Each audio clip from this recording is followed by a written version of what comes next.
आगामी गणेशोत्सव, दुर्गादेवी उत्सव तसेच विविध धार्मिक व सांस्कृतिक कार्यक्रमाच्या पार्श्वभूमीवर अवैध डीजेचा वापर करणाऱ्यांविरोधात दहिवडी पोलिसांनी कारवाईचा बडगा उगारला आहे।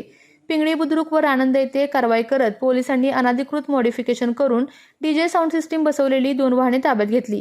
दिनांक 14/8/2026 रोजी रात्री 10:30 वाजता मौजे पिंगळी बुद्रुक तालुका मान येथे डीजे वाजत असल्याचे समजताच दहिवडी पोलीस यांनी सदर ठिकाणी जाऊन चौकशी करून प्रशांत विठ्ठल लंगरे राहणार सिद्धेश्वर कुरोली यांचे डीजे वाहन क्रमांक MS04 GC 0384 मिळून आले।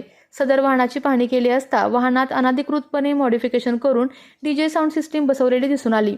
तसेच दिनांक 15/8/2026 रोजी रात्री 9 वाजता मौजे राणंद तालुका मान येथे सागर संजय गायकवाड राहणार कारुंडे तालुका माळशिरस जिल्हा सोलापूर यांचे डीजे वाहन क्रमांक MH11 ET 6658 मिळून आले।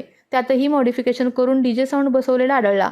दोन्ही वाहने पोलिसांनी ताब्यात घेऊन पोलीस स्टेशनला जमा केली असून या दोन्ही वाहनांवर उपप्रादेशिक परिवहन विभागाने एकूण 36,000 रुपयांचा दंड ठोठावलेला आहे। 2 दिवसांपूर्वी सातारा न्यूज याबाबतची बातमी प्रसिद्ध केली होती। या बातमीची दखल घेत पोलिसांनी दोन्ही वाहने ताब्यात घेऊन दहिवडी पोलीस ठाण्यात जमा केली। त्यानंतर वाहनाबाबतचे प्रस्ताव उपप्रादेशिक परिवहन अधिकारी फलटण यांच्याकडे पाठवण्यात आले। RTO अधिकाऱ्यांनी वाहनांची तपासणी केल्यानंतर दोन्ही वाहनांवर मिळून 36,000 रुपयांचा दंड आकारलेला आहे। ही कारवाई उपविभागीय पोलीस अधिकारी रणजित सावंत यांच्या मार्गदर्शनाखाली करण्यात आली असून दहिवडी पोलीस ठाण्याचे प्रभारी अधिकारी सहाय्यक पोलीस निरीक्षक भाऊसाहेब गोसावी, गुन्हे प्रकटीकरण पथकातील सहाय्यक पोलीस निरीक्षक चंद्रहार खाडे, चंद्रकांत पाटील, पोलीस हवालदार सचिन जगताप, पोलीस शिपाई नरबट, कुदळे, धुमाळ तसेच अन्य पोलीस कर्मचाऱ्यांनी कारवाईत सहभाग घेतला। आपल्या तालुक्यातील जिल्ह्यातील बातम्या सर्वप्रथम पाहण्यासाठी आजच सातारा न्यूजला YouTube चॅनलवर सबस्क्राइब करा, लाईक करा, शेअर करा आणि बेल आयकॉन प्रेस करायला विसरू नका।